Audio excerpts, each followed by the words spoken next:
বন্ধুরা, এটা কোনো বিষয় না, এটা কোনো ভিজুয়াল ইফেক্ট না, এটা শতভাগ বাস্তব। চীনের হারবিনে সাইবেরিয়ান টাইগার পার্ক এক ভয়ঙ্কর সুন্দর জায়গা।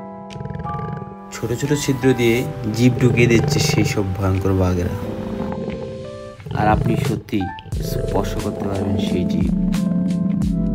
চোখের সামনে দাঁড়িয়ে বিশাল এক বাঘ, তার নিঃশ্বাস আপনার গায়ে এসে লাগছে, আর আপনি সাহস করে বাড়িয়ে দিলেন হাত, ছুঁয়ে দিলেন এক আসল বাঘের জিভ। এই অভিজ্ঞতা সাহসীদের জন্য। এখানে শুধু দেখা নয়, এখানে আপনি অনুভব করবেন বাঘকে, তার হিংস্রতা, তার উপস্থিতি, আর তার রাজার মতো রাজত্ব। সবকিছু খুবই খুবই বাস্তব।